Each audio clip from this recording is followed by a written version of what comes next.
Your Royal Highness, Prince Mohammed bin Salman bin Abdulaziz, Crown Prince, Prime Minister, and Chairman of the Council of Economic and Development Affairs.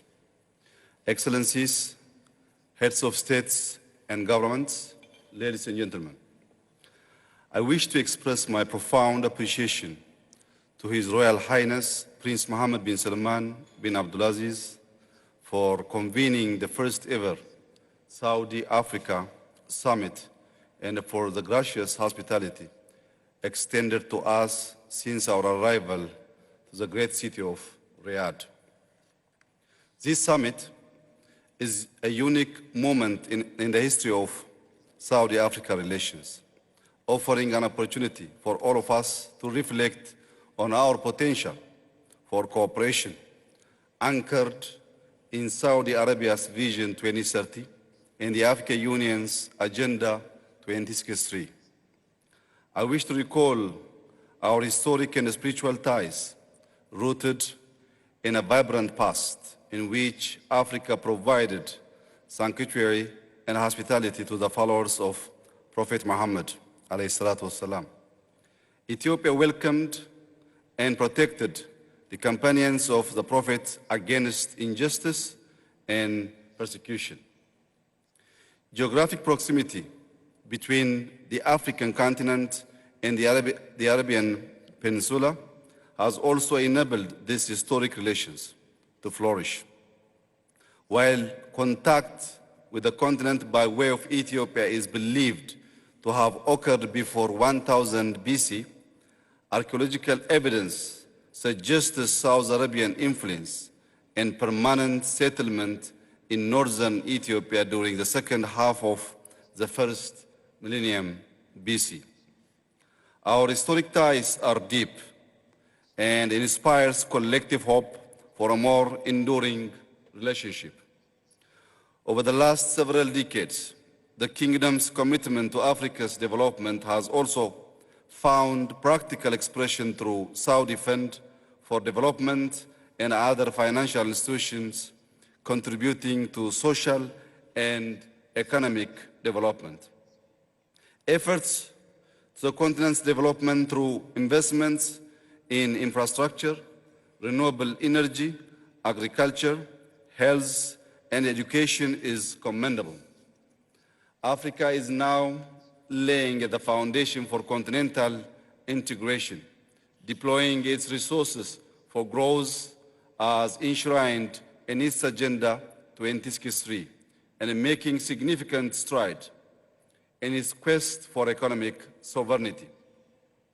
Through synergy with Saudi Vision 2030, the hopes for Saudi-Africa cooperation, investment, trade, and mutual economic development are significant. Excellencies, global supply chain disruptions have undoubtedly had a grave effect on the African continent. Hence, continental food security and food sovereignty has become an ever more important agenda. For Ethiopia, the agriculture sector is one of our 5 key pillars and drivers of development. Through our national wheat initiative, we have increased yields by cultivating over 6 million hectares of land twice a year. A year ago, we also launched a massive undertaking to encourage both large and small-scale poultry, dairy, livestock farming, as well as urban agriculture through a national initiative we call Bounty of the Basket. We see synergy with Saudi Arabia's agricultural self-sufficiency aspirations and propose to deepen cooperation on food security and food sovereignty by challenging our respective potentials and strengths. Hence, allocating more resources, capital and investments in pursuit of transforming the agriculture sector in Africa, encouraging Saudi enterprises to participate in agriculture investments and cooperation in agro-processing and agribusinesses programs will be mutually beneficial.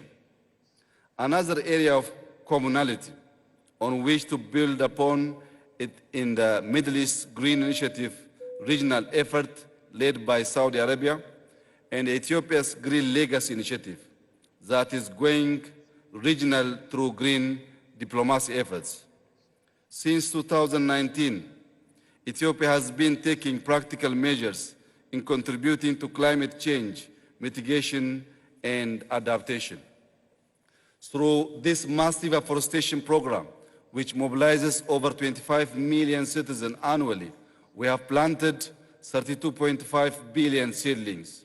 By the end of 2026, we will have reached our total target of 50 billion trees planted since the launch of the Green Legacy Initiative. The impact could be equated to removing 64 million gasoline-powered cars from the roads for a whole year. In alignment with the Middle East Green Initiative, our Green Legacy Initiative will have far-reaching and positive generational consequences. We must therefore accelerate cooperation on green development, enhancing the synergy of our green development initiatives. Excellencies, there is great complementarity in our development aspirations as adopted continentally in African Union's Agenda 2063, in the UN Sustainable Development Goals, and in Saudi's Vision 2030. We must look into deepening cooperation, placing development financing high on the agenda of Saudi-Africa cooperation, so as to seize the opportunity presented in these visions for economic advancement. We should also give primacy to the world's largest free trade area in the continent to expand economic and trade cooperation, explore new areas of cooperation, and reach the strategic interests of Saudi-Africa relations. In conclusion, I would like to affirm that Ethiopia is fully committed to work with Saudi Arabia in close collaboration for the mutual development of our two countries and for the strengthening of Saudi-Africa relations. I thank you. Shukran jazilan.